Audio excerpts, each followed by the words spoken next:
Yeah. So it's a MSA, MSO agreement. Does that ring a bell at all? Absolutely. You know we do those with insurance companies. Yeah. So we made one. Yeah. So the PC is the medical group that I no longer own and run. And then the MSO is in an MSA, and I'm the president of the MSO or the CEO of it, and has a management services agreement with my clinic.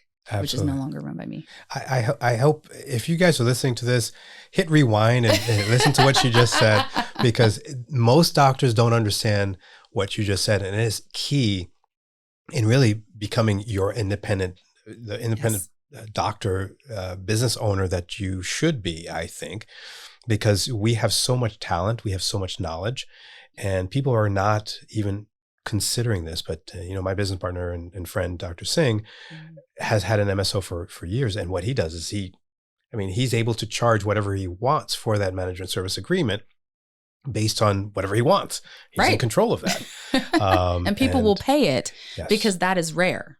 Yes. It's a very rare commodity. But it also has it allows whoever the organization is to go to one person, one source for the multiple things that they need, rather than go to individual doctors who knows what they're doing. Like you said, that's what I do. That's brilliant. That's basically what it is. But you're not dealing with insurance companies, though. No.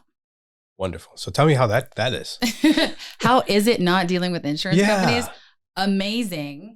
So welcome to the Practice Impossible podcast. Today we're with Laura Purdy here. New Year's Eve, she has graced us with her time and on the Practice Impossible podcast. And thank you for reaching out, Dr. Purdy. I know that there was some questions of whether you could make it here, and you made it. We made it. And when we spoke, I just felt that there was some like-mindedness going on, and we kind of understood each other without even speaking too long, because you're doing independent stuff. Yes. And, season 2 is all about independent practices and learning how to practice free of corporate medicine. Yeah. So tell us about yourself. How did you become America's favorite doctor?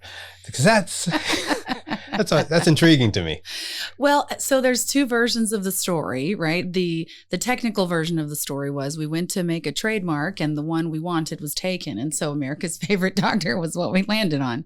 But because we were thinking about America's doctor, right? Because I'm licensed in all 50 states. I've worked for hundreds or with hundreds of different virtual health, innovative care companies. And I've had patients all over the country in every state, right? So, and my brand is high quality care that's empathetic, compassionate, patient first, but not physician sacrificing. Okay. A lot of times patient first has been used as a euphemism for running the healthcare professionals into the ground. That's not what our brand is. And so after a few years of living that out, America's favorite doctor came as a natural extension of providing high quality care to people all across America. But America's doctor was taken. So we went with favorite. So America's favorite doctor. So how do you get licensed in 50 states? Because I know how hard it was for me to get licensed in Florida. How did you do that? Help. I had help. Okay. I work in the innovative care industry, and just for definition's sake, I say that instead of things like telemedicine or virtual care, because what I've learned is that digital ways of doing healthcare is not the only healthcare of the future. So I say innovative care because for me, it represents the future of healthcare as a whole. So if I say innovative care, that's what I mean. What was your question? Sorry. So 50 states. I mean, you're in 50 states. You have to have help with that. So I worked at several innovative care companies and over, from 2016 to present. Okay. And really, especially if you're a leader or a manager or a medical director, if you're an administrator in these types of companies that are providing nationwide telehealth, virtual care, innovative care, you need to have all those licenses because your company is nationwide. Your patients are everywhere. Yeah. And so as a leader, it became something that I needed. So I got all those states because I worked at a series of companies that said, it was like 3 different companies getting different sets of licenses. Gotcha. I would never recommend doing it on your own. I think I've had more background checks than anybody in America in their whole lifetime. what I'm saying. So give me an example of an innovative company. Like what are, aside from telemedicine, what is another innovative company? So for innovative healthcare, I would say things like, for example, there's a lot of innovation being done in remote patient monitoring, whether it's devices or wearables, or even like virtual inpatient wards where there's machines or devices that are helping you monitor the patient and you're reviewing the data in addition to the patient. Also just simply new technology, like new EHRs that come out, new like connected, like for home care, there's otoscopes and stethoscopes where the patient can put it on, but you can hear it. So those are just a couple of examples, but at the very, very leading edge of the tip of the spear of healthcare innovation is a lot of exciting developments. Okay. So when you say the devices, are you contracted then with a device company or the healthcare companies that are using those devices? All of the above. I mean, so I have worked with people all across the industry because when people come to me, they're looking for someone who understands medicine, also understands innovation, and also understands business. Okay. And that's kind of a niche. Yeah. Understanding medicine, innovation, Doctor and business. understanding business? Right. And so, right, you're right. And so I work with anybody. Okay. But now, those are just some examples. Now, you have an MBA or did you? You do have an MBA. Where'd you get your MBA from? So I got my MBA from Southern New Hampshire University. Okay. And again, it's not the most prestigious, university, but it was 100% online. Okay. And I did it while I was working full time and having kids and all that. And so I think it's a great program that busy professionals who don't have time to go to graduate school, I think do have time to do it online. Yeah. Yeah. And I wonder is it for everyone though? Because some doctors don't necessarily need it, or are running pretty successful businesses without it. Why did you do an MBA? What was the main reason for you doing the MBA? Yeah, well, I did it because I need it. I was just thinking as you were making that statement about not everyone needs it. You'll know if you need it, right? Okay. I think you'll know if you need it. Because for me, I got all the way into, I think I was a chief medical officer by the time I said, I have no idea what the business people around me are saying. And I know they have no idea what I'm saying, but I can't teach them my language. So I need to go learn theirs so that I can be more effective. So I didn't really go because I wanted to learn how to run a business. I went because I needed to understand what was happening around me. That's a good point. Yeah. And I like that. So did you grow up in the area? I know that you moved to Miami and now you're doing work down there. Where'd you go before? Where were you before then? I've been so many places. I grew up in Southern Kentucky until 1999 when I was, 2 or 3 years old. And, then I moved. Southern Kentucky. Where is Southern Kentucky near? So Southern Kentucky, imagine, are you familiar with Corvettes? So, Corvettes, the car, are made in Bowling Green. Okay. So that's where I was born. Okay. Southern Kentucky. Okay. Where the Corvettes are. If you ever drive down the road through Bowling Green, Kentucky, there's this massive Corvette museum off to the side of the road. The huge yellow thing with you can't miss it. It's like a terrain feature. I was born there. Okay. Not at the Corvette Museum, but in the town where the Corvette Museum. But so I lived in Southern Kentucky for 15 years and then Indiana. Okay. Then from there, I lived in Hawaii. And from there, I lived in Washington, D.C., followed by Georgia, North Carolina, Tennessee, and now Miami. So it's got to be either military or parents are military. Military, yes. No, I was not from a military family, but I did join the military, and they gave me the opportunity to live in some great places. That's great. So when did you start? You started out of college or out of high school? Yeah. So in 2005, I was graduating undergrad. And you remember 2005. 2005. Mm-hmm. So I'm trying to think of when I graduated. Okay. So you're younger than me. Not by much, I'm sure. No. I graduated high school in 89. Yeah. Yeah. So. Oh, okay. Shoot. It's a long time ago. So I graduated high school in 2003. Okay. But I graduated college in 2005. It was short. And at that time, the war was huge. You probably remember. Oh, the second war. Was that the second Iraq war or the? It had to have. Wait, what am I thinking about? No, that was the. It was OIF, or I mean, it was during those first few years of the Iraq War, right after September 11th. That's right. So it was 2005. 2005. So, yeah. I mean, it was new. I'm thinking the 1990s. There was not that far back. Yeah. not quite that far back. Yeah. So this was the early 2000s, and when it was time for me to go to medical school, which you remember what all of that was like. My dad called me and said, I'm not paying for your grad school. And I said, well, I'm not paying for my grad school. Uncle Sam keeps offering to pay for my grad school. So I guess since it's not you or me. Yeah. So you had Uncle Sam. So Uncle Sam paid for, so when that happens, do you go to military medical school or military? You get a choice. So there's two ways to do it. There is one, you may have heard of it, the Uniformed Services University in Washington, D.C. Okay. I think I have, but I don't. It's at Bethesda. Sometimes people say Bethesda Naval or whatever. It's across from NIH. And so you can do that, or you can attend any school that you want, but you get a stipend. I went with the military university because you had like a full paycheck and no debt or anything. So I did the military from 2007 to 2021. Okay. It's 14 years. So do you have to be in a particular service, or because you're in the military school?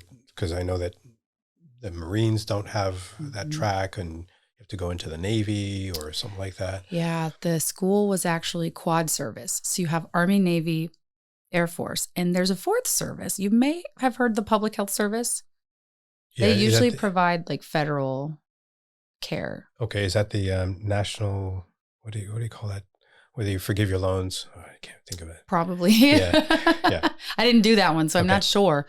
But they would provide like reservation care, federal. They go to federal facility, but they're not necessarily military. Okay. Federal officer, something like that. Nevertheless, I chose Army because I wanted to maximize my opportunities of getting in there. Navy doesn't have their own doctors, but Marines don't have their own doctors, but would be the Navy that serviced them. So I chose Army, and the rest is history. Yeah. Really.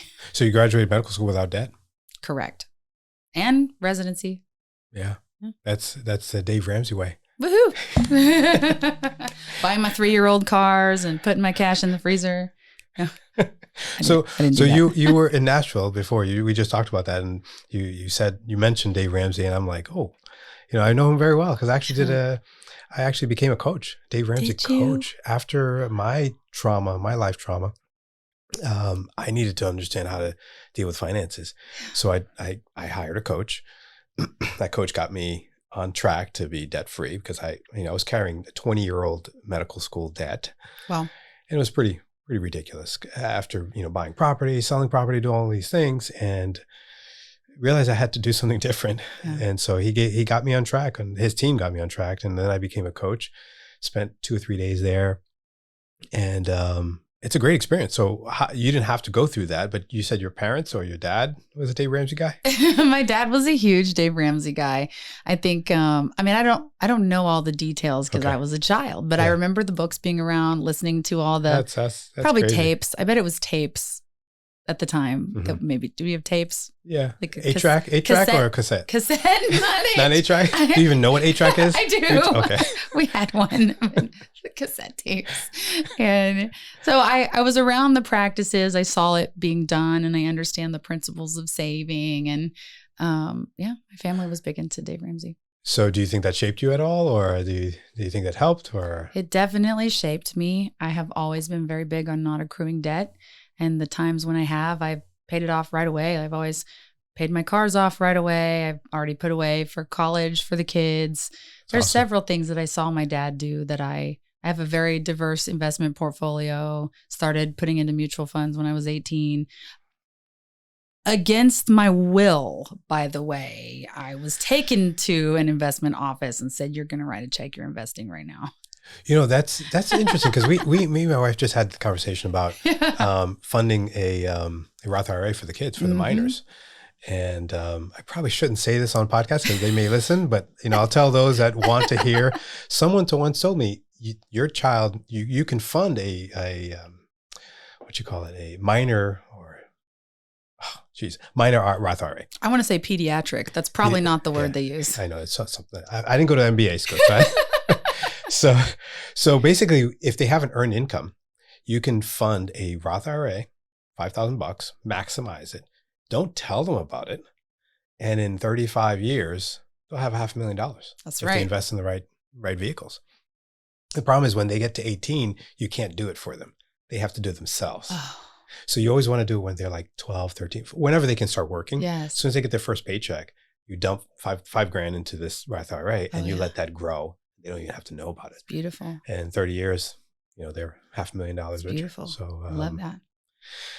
Definitely recommend it. I haven't done it yet, but if you have young kids out there listening, I mean, I have 529s. It's something. Like we started out with a college plan. Absolutely. But I think it's worth it. And you have a long time to plan. Yeah. And it's not that much money if you look at the grand scheme of things for the benefits that they're going to get. It's just that they have to, you have to shepherd them and show them the way, just like your dad did. So kudos to him. So what are you doing now?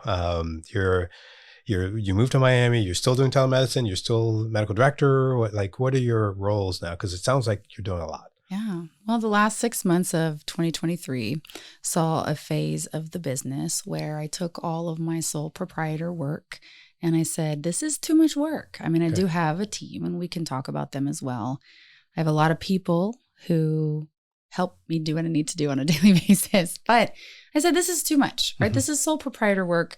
This really needs to be a formal corporation. Okay. So I took all of my sole proprietor work, which was, a virtual clinic, as well as partnerships all across the country, freelancing, doing consulting work with other companies. And I said, this is now a business. We have a medical group where the delivery of care is going to be. We have like a management company where all the non-patient care is going to be. Mm-hmm. And I am going to be the CEO of it. Okay. As opposed to the everything to everyone all the time of it.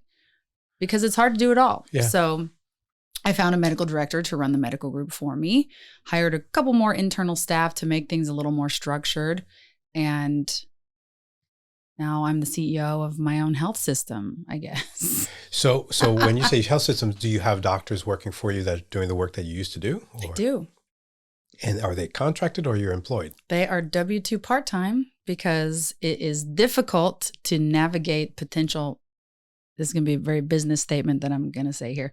It's difficult to navigate potential misclassification and labor lawsuits with people that are 1099s that you try to manage, like a W-2. So I choose for them all to be W-2 so that there's more top cover and protection on how to kind of manage those folks, and there's less risk. Yeah. So part-time W-2 means that you pay their Medicare taxes, do you have to contribute? Well, so the taxes are still required to be paid, but the difference is they're not on a salary. It's hourly. So if I say, Coach, I pay you $10 an hour to do this work, I know it's fair compensation. Yeah. It's fair market, Coach. It's fair market. Yeah. So I say $10 an hour and you only worked 3 hours this week. So then when it comes time for the pay period, you would only make $30. Mm-hmm. But of that $30, you're then going to pay the Medicare taxes and Social Security, but it's going to be a lower amount. Correct. And you don't have to worry about the 1099s. Correct. You give them a W-4 or whatever, W-2 at the end. That's very interesting. Where'd you learn that? Trial and error. Really? I've done both ends of the spectrum.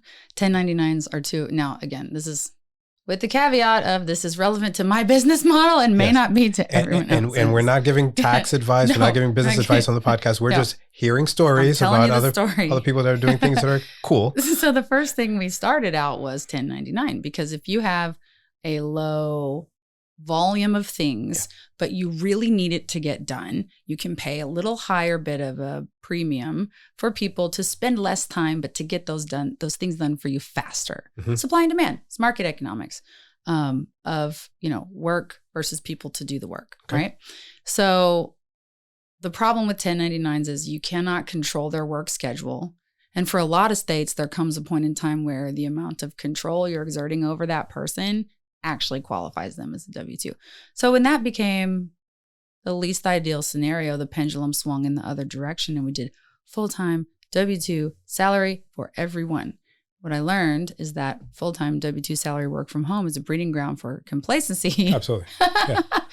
And accountability is not as good. Yeah. So the pendulum has landed on part-time W-2 with a cap, right? So if you can't be working 80 hours a week of W-2. So if we have people who are consistently working more than 20 hours a week over the course of however long we decide, they will become salary part-time.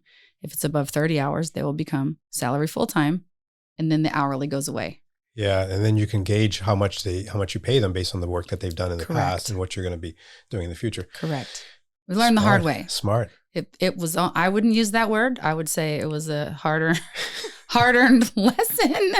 Well, this is the wisdom that we try to impart on to our guests, our listeners, and watchers now of the podcast. But there are options, and I didn't know that. Here's my piece of wisdom. There are options.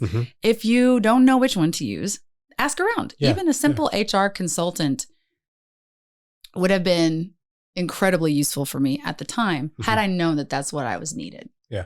But you weren't doing that beforehand, though. You were working yourself, and you were the 1099, or were you doing part-time W-2s?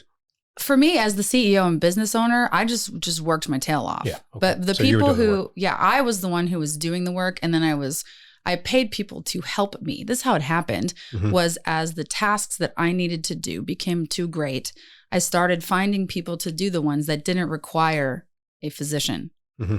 So usually they were 1099s, but then when they were working so much and they became W-2s, and then we learned with clinicians that the clinicians part-time W-2 is best for us. Yeah. And that allows them to not have to work multiple 1099 jobs, because there's a law against that as well. If you're the only person paying that 1099 employed or person, then they can be considered an employee, and then you're having to pay their taxes. Right. Yeah. That's actually how we figured that out. Part of how, because Tennessee is very complex. And here's the other thing to say. Every state is different. Yeah. So you got to know your labor laws. If you're going to be a boss of any type of people, whether that's administrative staff or other doctors, you need to know your state labor laws. So that business model that you have now, that's what you've done for the past 6 months. That's what you were referring to? Yeah. So it's a MSA, MSO agreement. Does that ring a bell at all? Absolutely. You know, we do those with insurance companies. Yeah. So we made one. Yeah. So the PC is the medical group that I no longer own and run. And then the MSO is in an MSA, and I'm the president of the MSO or the CEO of it, and has a management services agreement with my clinic. Absolutely. Which is no longer run by me. I hope if you guys are listening to this, hit rewind and listen to what she just said, because most doctors don't understand what you just said. And it is key in really becoming the independent doctor, business owner that you should be, I think, because we have so much talent, we have so much knowledge, and people are not even considering this. But my business partner and friend, Dr. Singh, has had an MSO for years, and what he does is he's able to charge whatever he wants for that management service agreement based on whatever he wants. He's in control of that. And people will pay it because that is rare. Yes. It's a very rare commodity. But it also has it allows whoever the organization is to go to one person, one source for the multiple things that they need, rather than go to individual doctors who knows what they're doing. Like you said, that's what I do. That's brilliant. That's basically what it is. But you're not dealing with insurance companies, though. No. Wonderful. So tell me how that is. How is it not dealing with insurance companies? Amazing. But what's really interesting, what I've learned, is that even when you're not dealing with the insurance companies, they're still dealing with you. Yeah, they still want to deal with you too. They want to deal with me. They would love more than anything to deal with me. But it's really hard to get away from the insurance companies. We are completely cash pay. Okay. Completely cash pay, completely direct to consumer, no controlled substances. It is the lowest low threat you could ever imagine, right? For the virtual clinic. Obviously, the other arms of the business do other things, but specifically for the delivery of care. But what we've learned is that you can be cash pay all day long, but when your patient goes to the pharmacy to get a prescription, you've just used insurance. Yep. And that's a pharmacy claim. And I didn't know what on earth that even was until, 6 months ago. And so what I've learned is you're still using insurance, and they're still using insurance, and they still have jurisdiction to come and talk about what I'm doing or what I'm not doing, Yep. even though I'm not taking their money, but I'm taking care of my patients, and the patients are trying to use their money at the pharmacy. Yep. It's been a long year, Coach. Yeah, and I found that out the hard way too. Did you? During COVID, Oh, where a particular pharmacy, and I'm not going to call out this pharmacy yet That's because all I don't right. want to get in trouble. not today, but he'll tell me and I'll call it out. Well, yeah, it starts with a W, but there could be several that start with W, who actually refuse a prescription for ivermectin for me. They still do, actually. They still do? I know who you're talking about, and they don't fill weight loss prescriptions for me anymore either, Yeah, for absolutely no good reason. yeah. I mean, I'm telling you right now, when I say no good reason, I mean no good reason. No, there's no good reason, especially given that, we've prescribed more toxic things to patients than, ivermectin, let's say, or hydroxychloroquine, whatever. Yep. But to stop a physician from prescribing a drug because it's quote unquote dangerous. Ibuprofen causes renal failure. Absolutely. You know what? You can actually overdose on water, Coach. And I'm concerned about the amount of water being dispensed from these pharmacies. Yeah, we should find Zephyr Hills or find. It's dangerous. It's dangerous. Yeah, we're gonna get in trouble, but that's okay. I don't care. I mean, I'm not telling a lie. No, Water's dangerous if you drink too much if of you it. drink too much of it, absolutely. Or but not enough. It's ridiculous. But yeah, you can't get away from insurance, but we can educate our patients. We can educate our consumers that, hey, there are other ways of doing this. I have an HSA account where I use cash, and my wife actually sees a functional medicine doctor, and we pay a lot of money, unfortunately, fortunately, I shouldn't say unfortunately. Fortunately, we have the ability to make those. But she's providing care that's directed based on deficiencies that she has that no other doctor would do. And so when you can say that you can take patients off of thyroid medications by supplementing and doing things with diet, and that I think is huge. It's amazing. But it's not being done enough. We should be doing more of that. Yeah, and I actually started to partner with Genova Diagnostics. I don't know if I know Genova. Okay. Yes. So we're going to do a series on the Krebs cycle this Ew. year, and I know. Wait. But the Krebs cycle, if we understand the Krebs cycle, and then prescribe medications based on the deficiencies in our cellular function, how much better will we be as a population? I'm ready to find out. So maybe I'll finally learn the Krebs cycle. Yeah. I looked at it the other day. I'm like, wow, what's all this plus minus? Huh? So it's going to be an interesting 23-year-old, you forgot all of that. This is long gone. Yeah, but it's important. Even what sparked my interest in it is because when we got the results of my wife's Genova diagnostic blood test, one of the things that they had in it was a Krebs cycle. Like she has a deficiency of her Krebs cycle? No, she has deficiencies in the glutathione and, fatty acids, whatever those deficiencies are. And I don't remember, but we'll definitely get into it. But it was fascinating that it went back to the basics. And that's what we are prescribing too much in this country when we can look at nutritional deficiencies that can actually cure things. So back to the basics. I'm going into I think it's great. I think it's great. So you're all over social media too. So I guess that's part of that team because I'm looking to try to get to where you're at. So for the people who are listening, earlier today, Coach said, you're all over social media. And I said, good, that means people are doing their job right. So that's what I need then. I need people to do the job right. And that's interesting because most doctors are not on social media now. Most doctors are not as social media friendly. And I think it's important to go where the people are and to go where your consumers are so that they understand what you do. Well, the people who are listening to this, who've been around me for the last year and a half, are just falling out in the floor laughing because I don't think anybody would have used the term social media friendly to describe me ever. Really? No, my social media presence is 18 months old. It is a year and a half old because when you're in the military, they tell you that if you do social media, Bin Laden will come get you. I mean, somebody's going to come find you and get you and something awful will happen to you if you have a public presence. And so I never did. And it was really, I had to work through a few things to feel safe being on social media because as a service member and being in special operations and things like that, we were conditioned to know that social media wasn't safe. And so I didn't think about that. It's a big deal. And my friends who are in the Army or veterans are going, yeah, I'm still looking for them out my window. Yeah. But I tell people I've done it for a year and a half and nothing bad has happened to me yet. Nobody's come to get me yet. And I don't think they're going to, as far as I can tell. And, but if you're a physician and you're thinking things like owning businesses and hiring employees and doing social media is intimidating, I promise you, it's not that it's intimidating, but that it's just new. This is where marketing is done these days. Yeah. This is how your patients find you, because that's where they're going to look for you. So we can get comfortable being uncomfortable and learn new things. We can do that. Yeah, I think that's what we are conditioned not to do once we leave medical school. Right. We're told to do things. We're told this is how we need to operate. And that's what I try to do on this podcast, and just help physicians understand that there are other people doing powerful things in this world.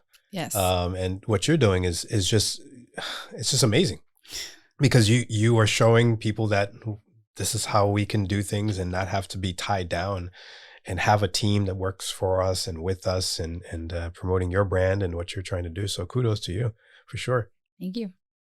So tell me about family life, kids. I think I saw some kids on social media in Orlando. Everywhere. I try to take them with me as often as I can, but I do have 4 kids. Nice. They are 10, 8, 6, and 3. Wow. Yeah, it's been a very busy decade. It's been a very busy decade. And they're wonderful. I mean, they are very resilient. They've moved to a lot of different places. They've tried a lot of new things. And I hope to have them finally settled in the place where they get to be for a while. We have a nice family, a nice community out there in Miami. And they understand who I am, what I stand for, and why I do what I do, which is very important to me. But in the upcoming year, I think for me, there will be a much greater emphasis on family. Not that it was de-emphasized before, but I do think that, especially in the next 3 to 6 months, we're going to slow down, make sure that we're healthy, that we're okay, that we're safe. And we've had a lot of big changes in the last 6 months, right? And so they are my biggest investment. They are my best investment. They are my favorite investment. And the next 3 to 6 months, I hope, will be evidence of that. That's awesome. Yeah. You have family down in Miami, or we have chosen family. Chosen family. No actual family, but chosen family, which can be just as wonderful. That's awesome. Yeah. And I have young kids. Well, my youngest is 13, so if they're ever up in Tampa, if you need a babysitter in Tampa, that'll be fine. You might have a 21-year-old who loves to babysit. So thank you. You have a free, I'm going to say free babysitter. So for You're being so on the funny. podcast. Thank you. Thank you. So you're doing telemedicine. We talked about functional medicine. One of the things I always wanted to find out from those that are doing a lot of telemedicine is, how do you deal with the not seeing patients face to face as often? And when did you stop seeing patients, I guess, face to face? Well, you want to hear the true story? Yeah. Of course you do. Yeah, of course. That's what we're here to do, is tell the true story. In-person patient care, face-to-face care was always very hard for me. Gotcha. It was hard for me because my nature is to give. I will give time. I will give energy. I will give resources. I will give away my own schedule. I will give and give and give and give and give and give and give. And patients are inherently in a position to take. Yeah. And I'm family medicine, so outpatient, but in the Army, I had a hospitalist job. So most of the time I did actually work inpatient. And for me, because direct patient care was constantly a state of giving and giving and giving and giving. And I think at the time I didn't have the boundaries to be able to stop the patients where they needed to be stopped. I ran myself into the ground immediately. Even residency, it was too much, because I wanted to be able to stay and give them the time and give and give and give and give. And I couldn't. And that was hard for me. So right off the bat, I said, this is not going to be a good fit for me personality wise, because I can feel how much of myself I'm giving away. And I think that was part of what drove from outpatient to inpatient, right? So for me, I liked telemedicine and I liked it more than the face-to-face care, because I was protected a little bit emotionally from the patients. I mean, I want to give them everything they want. If they're angry, I take it personally. And when they tell me they're going to sue me, I believe them, and it messes with me. Yeah. And I hear that kind of thing a lot. Threats. I'm very susceptible to threats and intimidation, I guess. And so I stopped working. So I did do some PRN hospitalist work, about one shift a month for about a year and a half. And I got to the point where I realized that I just didn't enjoy it so much. I missed being in meetings. I missed talking to entrepreneurs. I missed working on things like operations and, initiatives. I like business. I really do. But I also like medicine. So for me, virtual care has given me a better balance because I feel like the boundaries are already in place. And so I'm less susceptible to being completely drained and burned out from the day-to-day. Yeah. So I think it speaks to the temperament also of the human being. I mean, there's certain things that I don't think physicians should do based on their temperament. Agree. And I'm trying to figure out, and I've done some research. I haven't really found much on temperaments and physician specialties, but I don't know in medical school these days, are they even looking and talking to students? No idea. Are they taking assessments of what they should be doing? I don't know, but I've known a lot of, no offense to anybody, but I've had a lot of children, so I can say this, gynecologists who maybe could have had definitely very different temperaments because they're working with pregnant people. Yeah. You know? Or, anesthesiologists or radiologists who shouldn't be talking to. I know. That's just the example that comes to mind. Yeah. But I agree with you. There should be some sort of a personality match as well. For sure. So I've done a couple of things. I've done rapid fire in previous interviews before, and we're going to do it a little different this time. I'm ready. And we're going to try to ask you some questions. There will be some easy questions initially, and then maybe they get harder. I don't know. We'll see. I'm not in the habit of doing things easy or the regular way, so let's do it. So I used to do one word answers, but now you can embellish or for the new year. He knows how hard that would be for me. Thank you, Coach, for working with my limitations. So what's your favorite book? And why, maybe? Animal Farm. Animal Farm. Why? Because I read it when I was 12 and I loved it. And then I read it again when I was 14 and I loved it. And now as an adult, I'm really starting to understand it. And I appreciate it for what it is. And if you've never read Animal Farm, it's a satire. Go read it. Yeah. So I haven't read Animal Farm, but I read 1984. Yeah. So that was scary to me. Yes. I read that around COVID. Oh, don't do that. What? Don't read Animal Farm like at the next election just save it for a quiet vacation. I did not do that. Favorite food? Chocolate. Oh, just off the bat, boom, chocolate. The last place you traveled internationally? Mexico. Cruise or landed in Oh, no, it was a cruise. I forgot about it. No. Mexico was a land trip. Okay. But there was a cruise since then. So you're saying. Last, non-cruise vacation. I've had one international trip as an adult to Mexico last year. And I got COVID while I was there. It was great. Oy.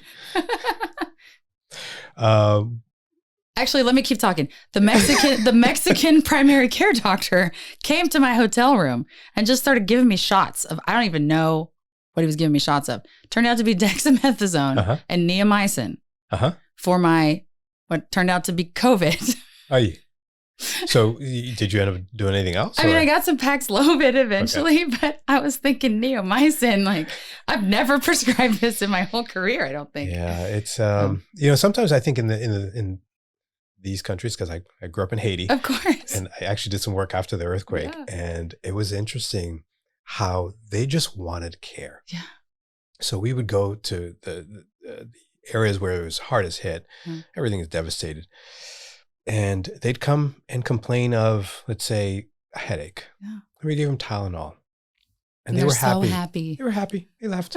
I'm like, I could have given them water and they would have been happy. Give them a hug. They'd be happy. Yeah. Wow. One thing that brings you joy when you're caring for patients? When When I'm able to help them solve a problem that they genuinely thought they weren't going to be able to solve. When people say, I don't know what I would have done. And a lot of that is like nights, weekends, and travel with telemedicine. But when people are saying, I have no idea what I would have done if you hadn't have helped me, so thank you. I love knowing that I made a very tangible, meaningful impact in that person in that moment. Fair enough. Now, I know the answer to this, so I probably should, I'll ask another question. But would you work for a hospital system? I know the answer to that. No. You don't know the answer to that. So this is how I would respond to that. What job are they offering me? If they need a chief innovation and changing the way we do things officer, then absolutely I would sign up for that job in a heartbeat. Good answer. But to be a clinician, I would rather go work at Starbucks. I hear you. Favorite child? All of them. Teddy, that's the cat. Teddy? That's it. All right. Just you kidding. got out of that one. No, I don't. I don't have a favorite child, and because they're all amazing, but they also all have either things from me or things about themselves that I just love so much about them. So I could tell you what my favorite thing about each of them is, but I definitely do not have a favorite. Good answer. It depends on the day though, right? I gave you $100 million today. What would you do with it? If you gave me $100 million today, what would I do with it? Something incredible. But I wouldn't know what that thing is off the top of my head because that would be a really irresponsible way to spend $100 million. So I would pause and make a plan to do the most good and create the most impact that I possibly could with $100 million. And then I would do it. Okay. What's one spiritual habit that you have practiced? So that's a good question. And I don't know because the spiritual aspects of my life are one of the things that have had a complete, what do you call it when you're doing a renovation and the first thing you do is you break everything?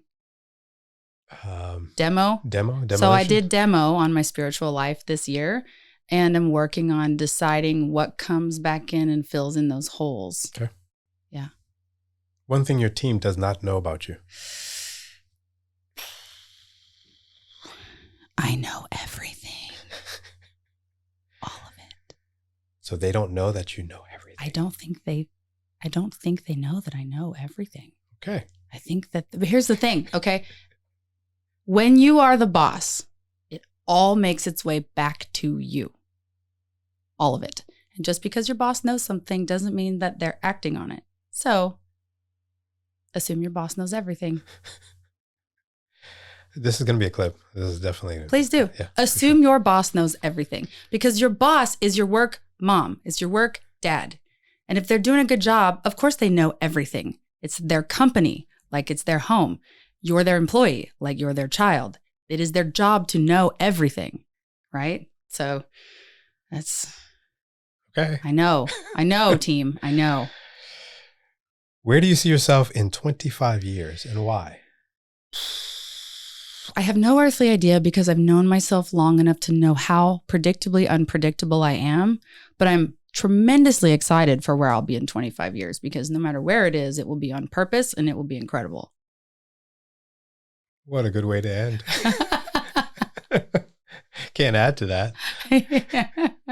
Thank you so much, Dr. Purdy, Laura, for being the America's favorite doctor. Thank you, Coach. And for being on the Practice Apostle podcast. We really appreciate you.